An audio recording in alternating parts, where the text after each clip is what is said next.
And then finally we've got the Chinese playing also 3 cards,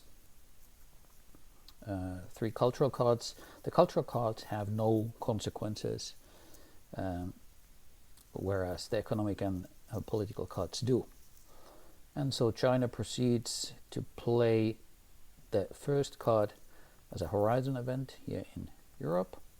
It allows them to react to economic and political actions by placing an economic influence themselves. So obviously they're looking to build their position here in Europe. The reasoning may be that the pivotal event is here already on the second space of the track. It can enter into this space here, and then after that be resolved, at which point control in spaces gives the controlling power 1 victory point. And so China is obviously thinking about that option, and so positioning themselves to build up their influence in Europe using that reaction ability. So the card is quite not yet active, so we tilt it slightly.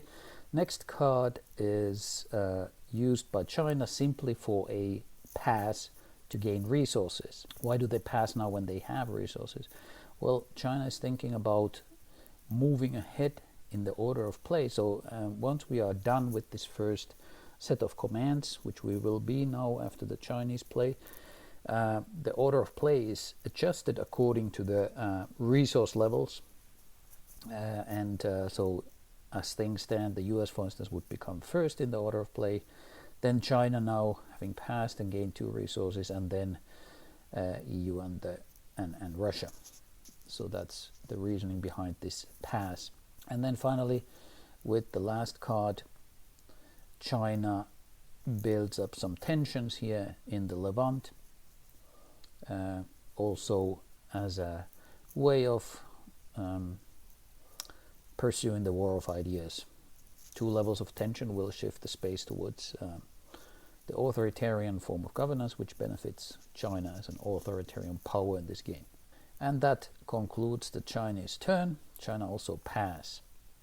Next up, there are 2 remaining segments of the action phase, which are the planning segment, which we do just now, and then there's the discard and refill, and these are done and conducted by the players simultaneously. So what you're about to see now is in real gameplay with 4 people happening at the same time. So the planning phase is the so-called deck building phase. So this is where, in this case, the US can consult this row of cards marked by the yellow star here that they may include into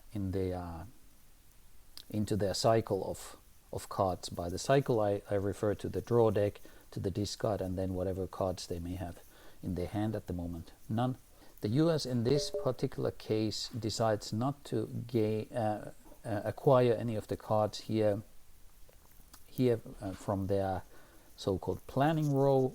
Instead, they go here onto the map and acquire one of the so-called shared events. So there are a number of shared events that, in the case of the Five Eyes Plus here, this event, as well as the United Nations, the democracies can gain. And then there's a new Cold War card that changes the scoring conditions of the game, and this can be acquired by any power.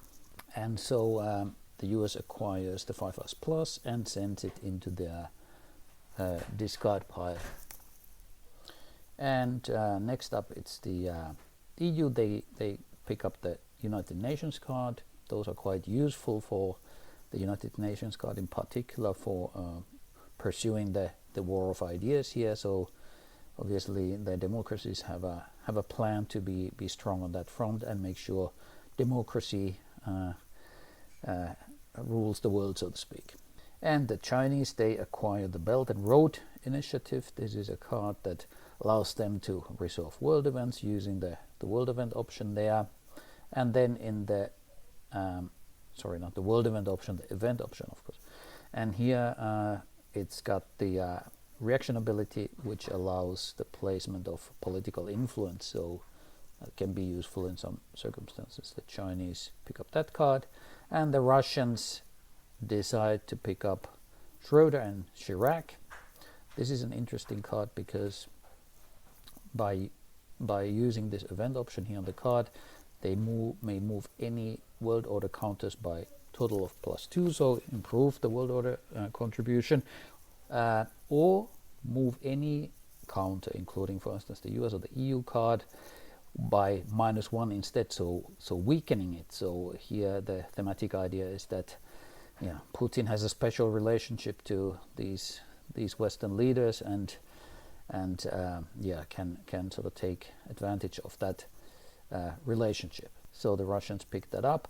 They decide to pay, and this is another special rule here, they decide to pay 1 resource in order to straight take this card on top of their draw deck, so they can be sure that they will actually draw it and have it in their hand right off the bat. And so finally we go into the last segment of the action phase, which is simply to discard any cards that the players hold in their hand and then draw their hand up to 5 cards, which the powers do in their respective hand windows. We have now completed the round 1. We have the order of play readjustment coming, and then we will start with round 2. As I mentioned, the order of play is adjusted according to the current resource levels. So those we can see there, and so we put the cylinders in their respective positions and are ready to start the second round of play.